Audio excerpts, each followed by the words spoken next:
Shape belt అయితే కుట్టడం చూపిస్తున్నానండి. సో బిగినర్స్ ఉన్న వాళ్ళకైతే ఈజీ టిప్స్ కూడా చెప్తాను ఇందులో.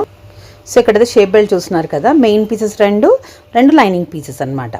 ఈ విధంగా కట్ చేసి పెట్టుకుంటాం కదా. సో ఇప్పుడు ఇందులో ఇంకొక పీస్ కూడా వేయాలి. చాలామంది మాత్రం ఓన్లీ 2 పీసెసే వేస్తారు, కానీ కంపల్సరీ రైట్ సైడ్ షేప్ బెల్ట్కి 3 పీసెస్, లెఫ్ట్ సైడ్ షేప్ బెల్ట్కి 3 పీసెస్. ఇలా ఉంటేనే మీకు షేప్ కింద పట్టి అనేది గట్టిగా పట్టేసి ఉండి షేప్ అనేది పర్ఫెక్ట్గా కనిపిస్తుందండి. కొంతమంది ఇలా స్టిఫ్నెస్ ఉండడానికి ప్యాన్ క్లాత్స్ వేస్తారు, లేదా బక్రం లాంటిది కూడా వేస్తారు. కాకపోతే మనం ఇక్కడ 2 లైనింగ్ క్లాత్స్ వేసి ఒక మెయిన్ పీస్, అంటే మెయిన్ అంటే బ్లౌజ్ పీస్ ఒకటి వేస్తామన్నమాట.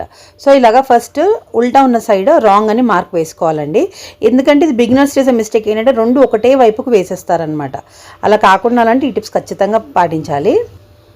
సో చూస్తున్నారు కదా, ఇక్కడ వైపున ఈ విధంగా పెట్టేసుకుంటున్నాం కదా. ఇవి వచ్చేసి ఎక్స్ట్రా పీసెస్, ఇవి 2 ఎక్స్ట్రా.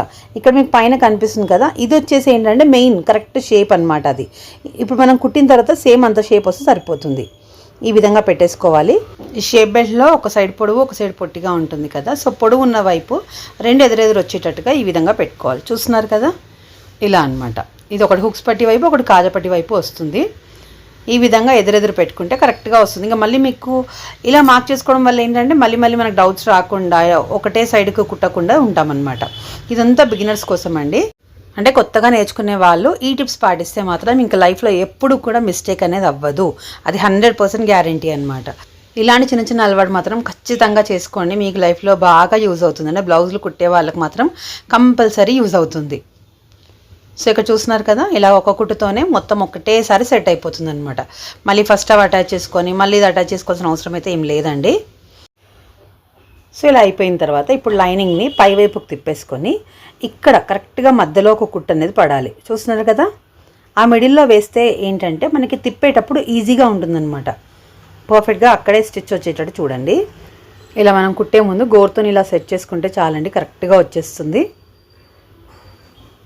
చాలా ఈజీ అండి షేప్ బెల్ట్ కుట్టడం అయితే. ఇప్పుడు ఇది అయిపోయింది. ఇలా ఫోల్డ్ చేసినప్పుడు కరెక్ట్గా వస్తుంది. ఆ కుట్టు వేయడం వల్ల మనకు ఐరన్ చేసినట్టుగా వస్తుందన్నమాట. సో కొంతమంది బిగినర్స్ కుట్టేటప్పుడు గమనించే ఉంటారు, షేప్ బెల్ట్ కుట్టిన తర్వాత ఒకటి పైకి కిందికి అవుతూ ఉంటుంది కదా, అలా అవ్వకుండా ఉండడానికి ఇది ఒక బెస్ట్ ఇదండి. అంటే neat finishing, like boutique finishing అంటే ఇలా ఉంటుంది. లేదంటే ఇంకో పద్ధతిలో కూడా కుట్టచ్చు, అది కూడా బాగుంటుంది. కానీ ఇక్కడ కొంచెం ఎక్కువగా ఇష్టపడరు అనమాట అలాగా. సో ఫినిషింగ్ అంటే నీట్గానే ఉండాలి కదా, మనకు బయటికి ఎక్కడ ఖర్చులు కనిపించకుండా నీట్గా ఉంటుందన్నమాట. సో ఇప్పుడు ఇవి 2 కూడా సమానం ఉన్నాయా లేవో చెక్ చేసుకోండి. అండ్ ఇక్కడ వచ్చేసి ఇంకో చిన్న టిప్ అండి, షేప్ బెల్ట్కి ఎప్పుడైనా సరే కింద వైపున ఇలాగా కొంచెం క్రాస్గా కట్ చేసుకోవాలి. దీనివల్ల ఏంటంటే హుక్స్ పెట్టినప్పుడు కొంచెం పట్టినట్టుగా ఉంటుంది, చాలా బాగుంటుంది, ఫిట్టింగ్ అనేది బాగుంటుంది.